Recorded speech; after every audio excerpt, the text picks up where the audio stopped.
Hello and welcome to the Hotkeys podcast, your shortcut to various opinions on all things pop culture. This is the episode for the week of November the 8th, 2020. I'm your host for this week, David Parker, and joining me today is... Landon Browning. Wil Dobratz. And Colby Chapman. Thanks for joining us today, Colby Chapman. Michael is not with us today. He is out due to new work schedule, but he should be back next week, so we're just trying to figure out schedules. Hopefully. Yeah.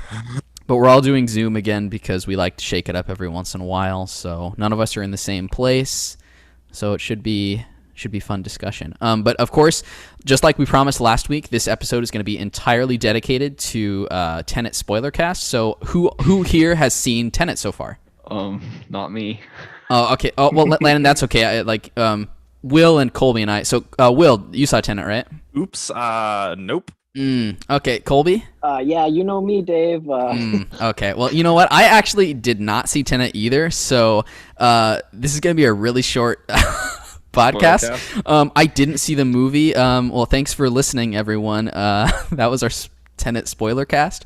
I think it's about time. It's about time. It's about a word. That's all I know. All I can give you is a word. I'm going to be honest. Even if we all had seen it, I think Michael would kill us if we had a long Tenet discussion and he was not here. So, you know, How many times has he seen it? He has seen the movie about 3 or 4 times. Oh, okay. Like minimum. That's how many times he's seen the movie. But Michael, he makes a point to see the same movies over and over and over and over again. And he likes to see them in theaters too, so he likes to spend a lot of money on movies. I think he went to Man of Steel like 13 times, I think. Yeah, it's almost unhealthy and uncomfortable with how much he's almost unhealthy. Or okay, it is unhealthy. I'll just commit. It's super unhealthy. I mean, if you're gonna see a movie 13 times, like you at least want it to be a good movie. Am I right? Am I right, Martha? Now that Michael's not here, we can talk crap on Man of Steel all we want. Nah, I'm just joking. No, you're not. I'm just joking that we'll talk about it because everyone knows I love Man of Steel and how great and nuanced that story is. Oh wait, no, Martha is Batman v Superman. Yeah. Oh man, Man of Steel is the even more interesting movie out of the two of those. Okay, anyway, well, yeah, that's our discussion for movies today. But actually, we have some interesting things that did happen this week, at least in our country. But we had the 2020 election finally, so we're in the end game, so to speak, and. No, we're not. There's still a bunch of things, a bunch of legal cases that have to happen. I'm kidding. Trump lost fair and square. Suck it, Trump. Wait. We have to do recounts first, Will. No. Stop. Yeah, he sued like 51 states, right? Yeah, actually, Trump's lawsuit to Puerto Rico is what made it a state. So it was crazy. That's probably the last thing he wanted too. But yeah, can't get the video out of my mind where he's like tossing out paper towels or whatever. Throwing paper towels to the people crowd from the hurricane. Yeah. But yeah, the election took a little bit longer than usual. It took it wasn't called until Saturday by most of the networks, and then that's finally when Pennsylvania, I think, is what put him over the edge for most of the news outlets that were tracking. Because some of them had Arizona, some of them didn't.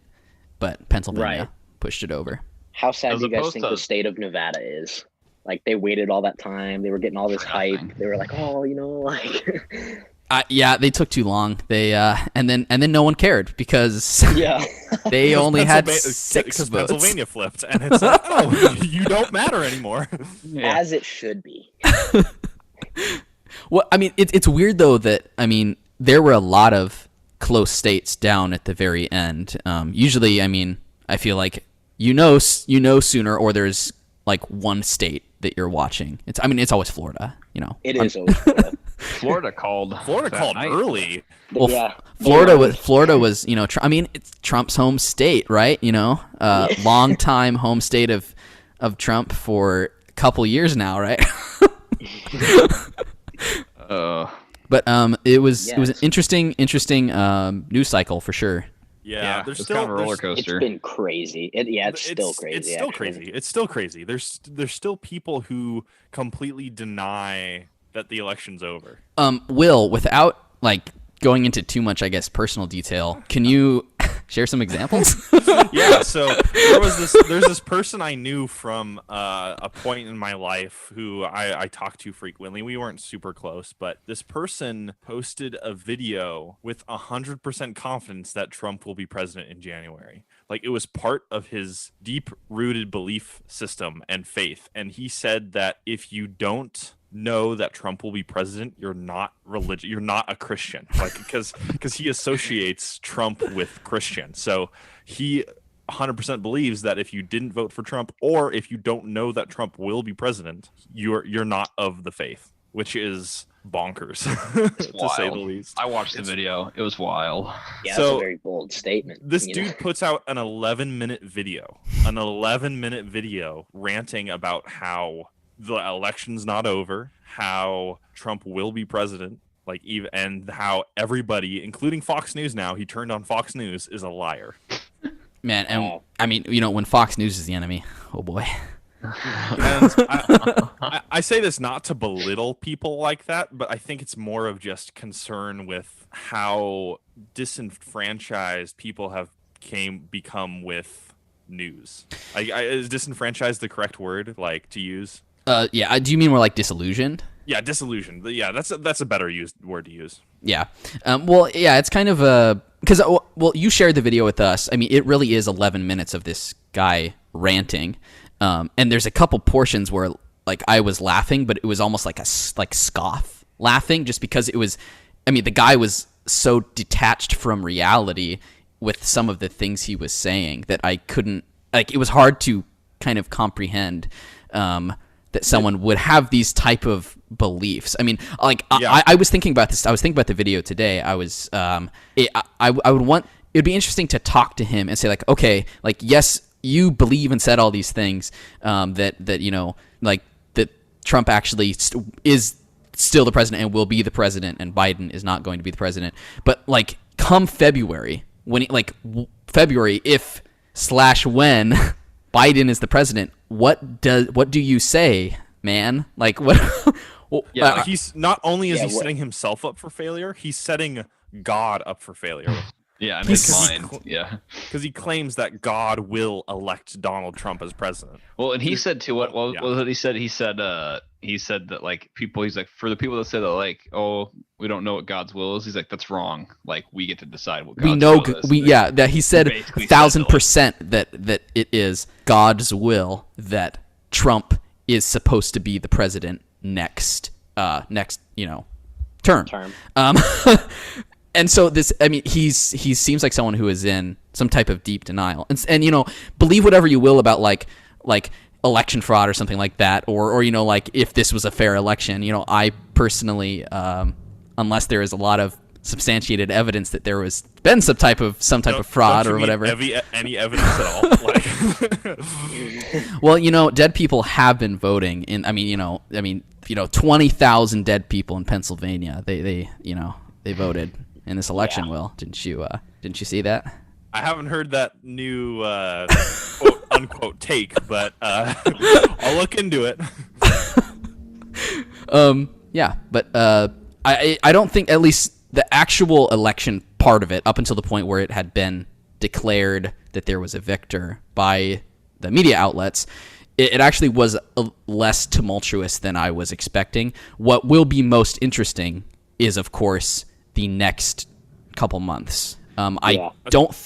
Especially in December, I think. Mm-hmm. Well, it'll December's when the electors actually gather, right? Yeah, that's when the electors gather, and then they cast their votes. What if they just say, we vote for Trump? I mean, it can happen.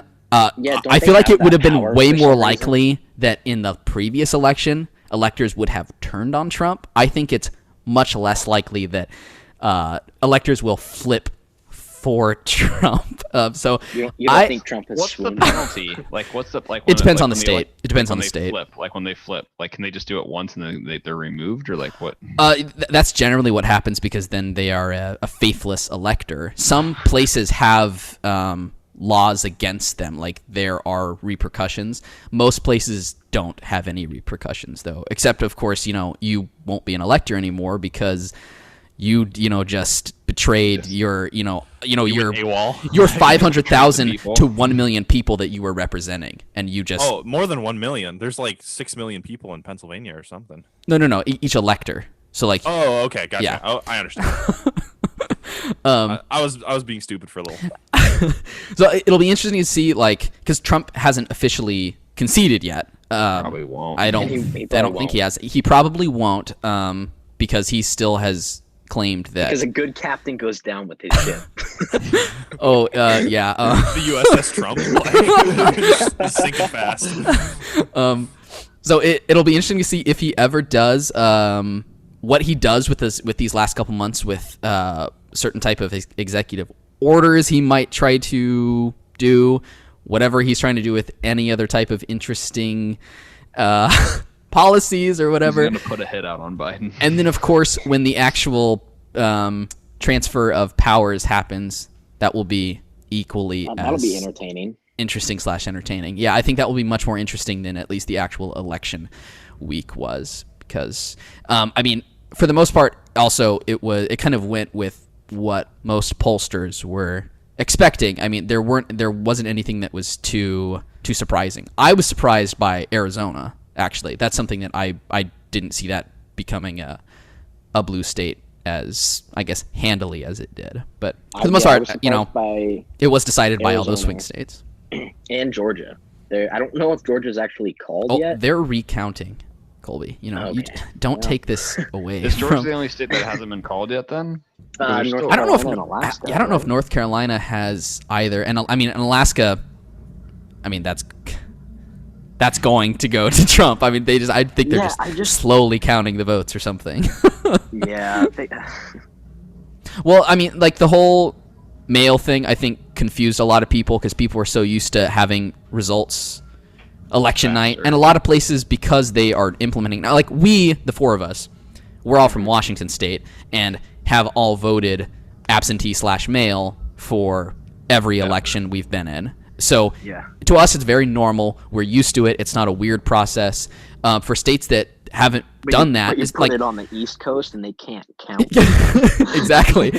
Yeah. I mean, you have states like Pennsylvania, which are much bigger than Washington in comparison, and then you have people that are all voting. You have people voting in person, but you also have a lot of absentee ballots as well in big metropolitan areas. I mean, like the reason Pennsylvania wasn't counted for so long was those absentee votes from Philadelphia primarily. Right. And that's why, surprise, surprise, like, I don't, all those ballots they found were the ballots they didn't count from Philadelphia, a very, very, very blue section of the country. So, I mean, some people can't comprehend the, math, they're like, wait, why are they still counting? It's like, well, because there's votes left. They're like, oh, they must be fake. They must. Well, the other thing too was like a lot of surprise about Trump's own surprise about the results of absentee or mail ballots. A lot of those were blue because he told his supporters, don't do mail voting, don't do absentee voting, vote in person, or if you don't support me, don't vote. So a lot of people that mailed in votes were more likely to be blue, and it took longer for those to be counted. Like Pennsylvania's, they couldn't even open those ballots until the polls closed in person. Other states, they were allowed to open them prior, so they were ready to count, and they had those blue votes in at the beginning. What's ironic is that the Republicans were the ones that prevented Pennsylvania and other swing states, like the I think it was Georgia, to count they wouldn't let them count the ballots early. No, it's state law. It's Pennsylvania state, unless it was like Republican legislature. The Republican legislature. Oh, okay. They didn't allow them to count it early. I mean, they told them to stop. Stop the count. Stop the count. Count the votes. I mean, yeah, we had that. What was it? Arizona is. Which one did they count? Did they chant where? I think in Arizona they said count the votes. Arizona. Then in Pennsylvania and Georgia, it was stop the count. Yeah. And I hope it doesn't sound like we're ragging too much on the Republicans, but I think. But we are. We are. I like making fun of whoever loses. So.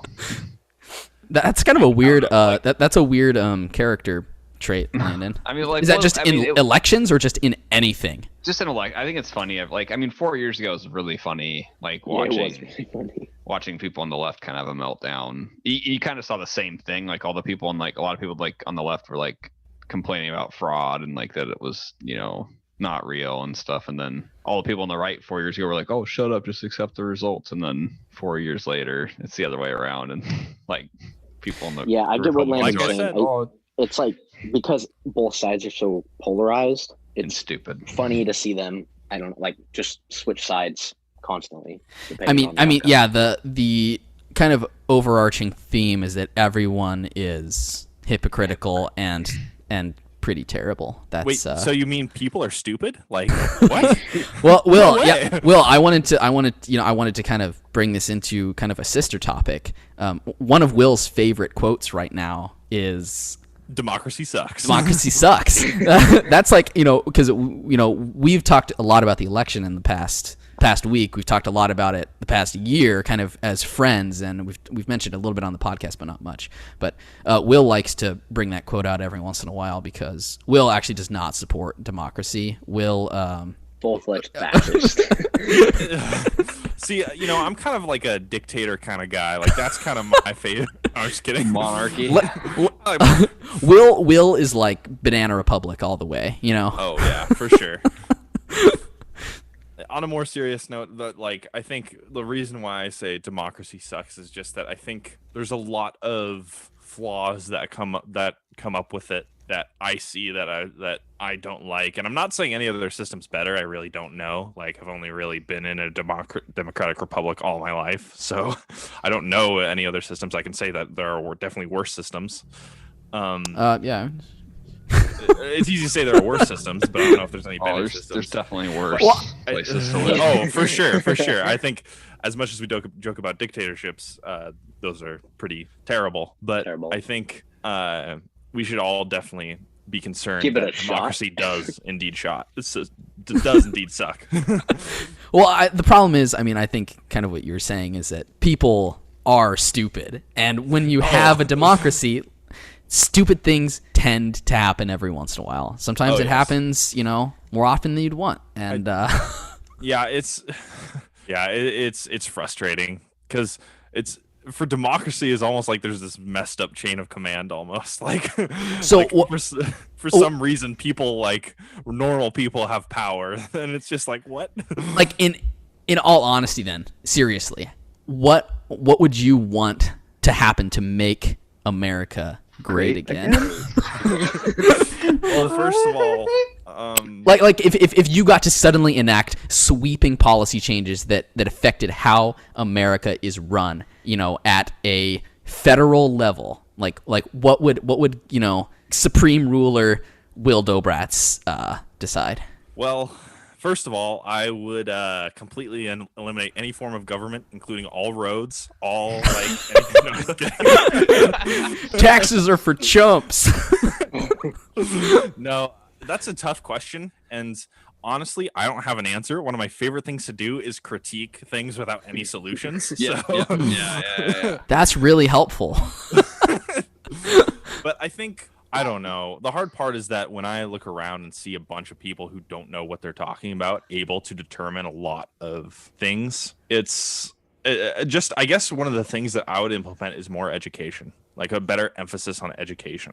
Yeah, I agree with that 100%.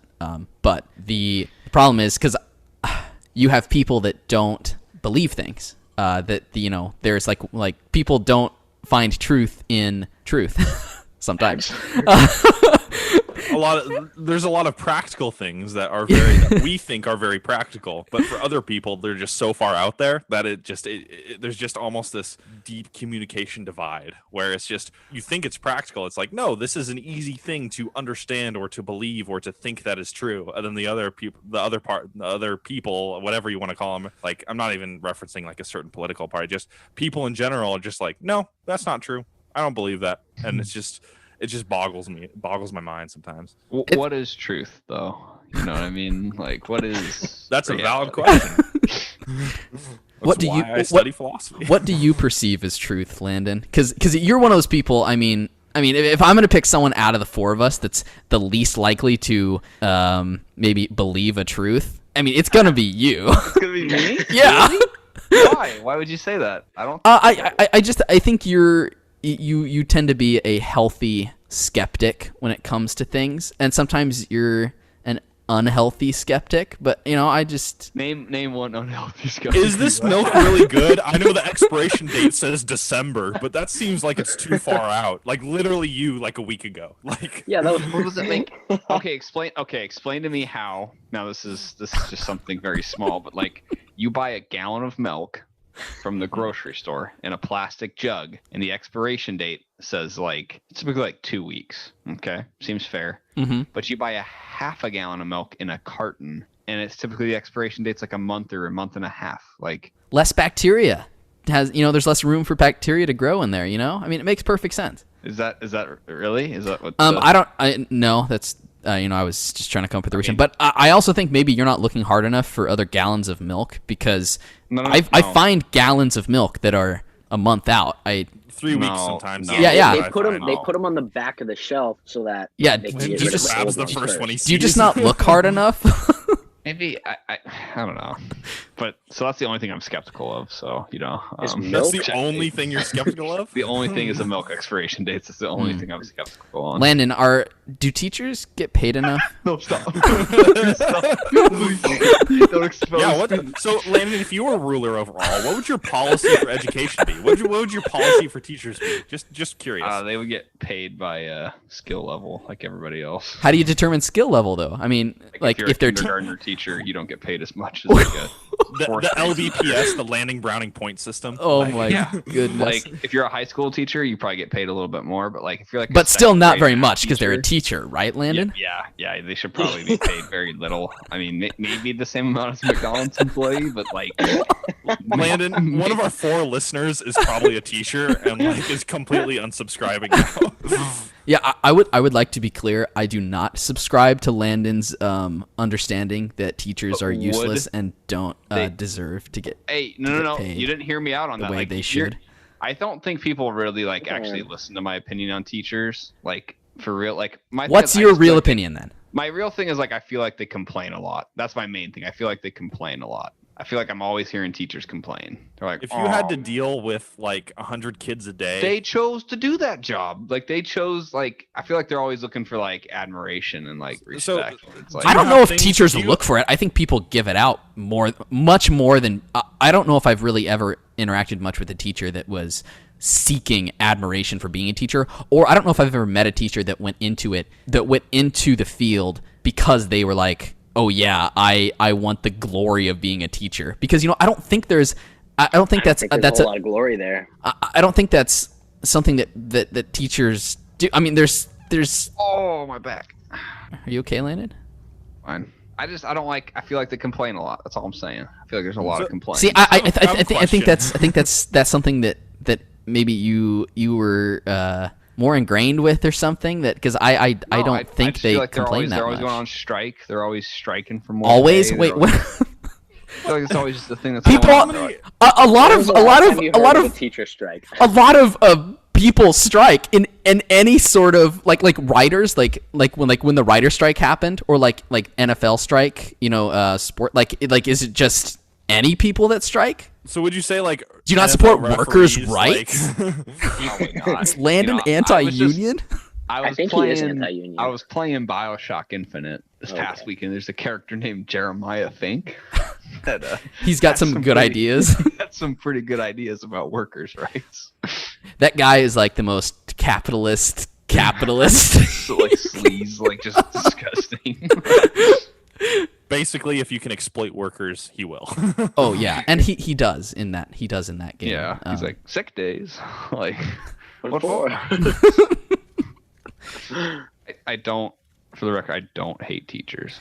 It's like Landon bills himself as this blue collar working man, but I don't think he really supports the working man. To be honest, I think he's got big business in his back pocket.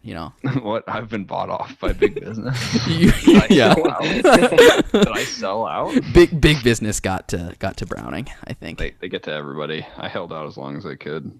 I mean, you guys would sell out, right? I mean, Oh, I would sell out in a heartbeat. Probably, yeah. In a heartbeat. Like, I would like to say that I wouldn't, but You would. when it comes down to when the money hits the table and the suitcase opens, like, like I can hate on like Disney a lot for like how like a monopoly they are, but like let's say like I somehow like made a small animation team and like we were making like smaller movies and they were doing pretty good, and like Disney came and they're like, hey, like we're kind of tired of this, like here's like a pretty good offer. I'd be like, all right.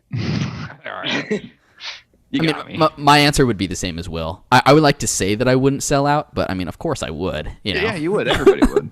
We all would, yeah. I mean, I guess it depends too. I mean, if I'm an artist, I feel like it's okay to make money from your art. Yeah. And if I can sell my company and then get all of my employees laid off, and then I get fat paycheck, then I guess I guess like. It's they should have got a better really job. Like why were they working for me? Yep, exactly. like they chose to go into that line of work. They should have gone and been a teacher instead of work for Dave's animation studio. Like, don't hate teachers. Anyway, election 2020. It's been interesting. We still got a month and a half left. It has been crazy. Month and a half left of this year. What's going to happen? What's going to be the capstone of craziest year in our lives so far? I think the craziest way to end this is if somehow, some way, Trump does go for term 2. Whether he takes it from Biden, or whether, like, I don't know, Will's friend is right. Are you talking about American Civil War 2.0? Like Trump using his like Civil last War power in the Senate, like just somehow passes like some crazy law that keeps him in there. No. See, Trump was accusing Biden of stacking the Supreme Court when Biden becomes president. But what if Trump just does it? He does it right now. He's like nominates 5 more justices, and then they, And then he's like, hey, look at this election. Look at the results. And they're like, oh, yeah, you did win. Well, see, there's something that was kind of concerning. There was, Landon. This is something we didn't talk about yet, but somehow related. But we didn't talk about the second Borat movie yet on the podcast, I don't think. So funny. But it made me think of it because Giuliani, who had an interesting scene in that movie. Was he?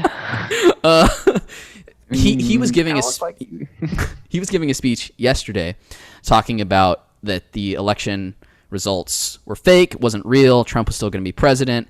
And then at the end, it was kind of like an offhand comment that he was saying, but he was saying the media does not decide elections. He said courts decide elections. And I just thought he didn't say the people, he didn't say votes, he said courts. Like I feel like they are making that run clearly. Giuliani, but he's from New Jersey, right? No, he was from New York. He used to be the mayor of New York City. Oh, that's right. For some reason I was thinking of and then how he has fallen. I mean, just for evidence, you can watch the second Borat movie. Borat 2. Where he almost he almost went to jail. Yeah. Yeah, if they just like let if Sacha Baron Cohen took like an extra minute to enter the room, which I mean he should have, like it was like. So what did you think of the second Borat movie, Landon? I thought it was funny. It wasn't as good as the first one. Hard to beat the first movie. It felt a little bit more scripted. I don't know how much of it actually was. I mean, I think there was a lot more scripted because a lot of the story was kind of the story between Borat and his daughter and the relationship that they develop, which, of course, she was an actress in the movie. She wasn't actually Borat's daughter. and a lot of the movie is just the two of them kind of interacting and growing as a father and daughter. So there was a lot more of the movie that was scripted, which, I mean, it was still interesting and it fit the story well of all of like fitting in the little vignettes. But you also had a lot less of the actual character of Borat because people know him more. So you didn't see him very much. It was Sacha Baron Cohen playing Borat, playing other people, which was funny. It was funny because we had a leak. There was a leak scene from it that we didn't know was from it, like at that rally when he's up there in the cowboy outfit. Michael Penis. No, not that part. When he's singing the song like about the coronavirus, like that Wuhan leaked. flu. Yeah, that leaked like months and months earlier before the movie was announced. and everybody just thought it was like a prank, just pranking. Yeah, like it turns out it was like part of the movie. Oh goodness, it was funny. Yeah, it was. I've never seen either of them. You should see the first one, definitely, at least. I mean, I would still watch the second one, too, because it's very topical right now. But the second movie, I read an article that kind of I agreed with. It was saying this second movie was kind of much more of an expose about certain type of elements of American society, where and you really get that with the people that they interacted with in all of, like, at the gun rally in Seattle, at the Pence thing, those two guys that he stays with for a long time. The interesting part about that part of the movie was, like, the two guys that he's staying with. At one point, they're talking about conspiracy theories, and they're talking about how like the Clintons were basically vampires and some other stuff. And they're going into this and they're explaining all this to Borat about like how, like, the evils of the Clintons. And you know, I'm not going to say the Clintons are the greatest. They are very far from the greatest. They are bad. You know, they're not great. But later, then there is something. I wish I remember what it was, but Borat is talking about something. And the guys go like, no, that's a conspiracy theory. That's not real. And it's something that, like, it is, like, Borat is playing up this thing that's clearly not real. And they're having to kind of explain to him that, like, no, it's ridiculous to believe something like that. That is a conspiracy theory. Like, you have to understand that some things are true, some things are not. And just kind of seeing the difference between how they reacted to those type of things was really interesting, because they were very interesting people to watch on screen. They were both those characters are very nice. They seem like very nice people, though. That's like it was funny. Like, they let him stay with them. It seems like, I don't know if he actually stayed there, like, in real. You know what I mean? Like, well, I mean, most of the stuff is like they get them to stifle away. Yeah, but also it's like the understanding is that there's a documentary being filmed, and it's this guy from a foreign country. So a lot of the stuff is kind of like easy to, like, they don't understand that it's the second Borat movie, but it's, you know, a documentary that's going to be on TLC or whatever, you know, that's going to air in 2020 or something like that. So, because people aren't, like, going under the assumption that they're going to be in this heavy satire film.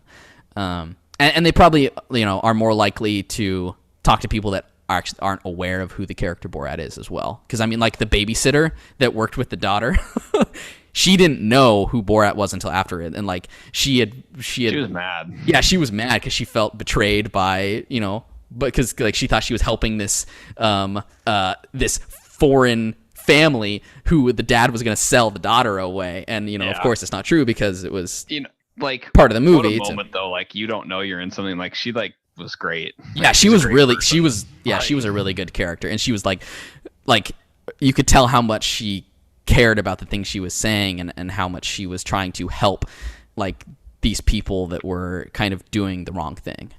But it was a great movie. Not as good as the first, but hard to beat the first Borat film. Yeah. Anyway, so anything else you guys have about the election you want to talk about? I don't hate teachers. Don't hate them. No, Landon, you already said it. So no, I don't. I don't hate them. It's a narrative people want to make about me. I think everything will be okay eventually. I feel like we actually underplayed the narrative because I don't think people understand how much you disdain. I don't hate teachers. Don't. It's a misconception. We really didn't have a lot to talk about this week, though. So I mean, do you guys have anything else you really want to go over, or not really? I don't know. I think the election just kind of highlights the whole week. It took staying up till like 2 a.m, just like refreshing, like if something happened. That was my whole week. Because all these states were like, like, we're gonna get it done today, and then, like, Nevada took 3 days off. They just didn't have a single vote for like 3 days. Yeah, I mean, I was just refreshing my browser basically for the 4 days straight, kind of seeing like what's the update now, what's going on now. Oh, this state's flipping. Oh, this state's flipping back. You know, and we're all talking together too, kind of giving each other updates and stuff. But, you know, anyway, election 2020. So we'll have 2024 election coming up, and, you know, that's when Trump goes for it again, right? Comeback season. Yeah. Anyway, well, that's our episode for this week. Just election talk. Go teachers. Yeah. No one loves teachers more than Landon. Thank you for listening. No that's it. Bye. Bye. Bye. Bye. Thank you for listening to this week's episode of the Hotkeys podcast. You can find us on iTunes, Google Play, Spotify, Castbox, YouTube, and other podcasting platforms. Visit our website, www.hotkeyspodcast.com. Follow us on Twitter at Hotkeys Podcast and join our Facebook group at facebook.com/HKHotkeys. Please like and review us and subscribe to the show on whichever platforms you use. Finally, you can contact us via email at hosts@hotkeyspodcast.com.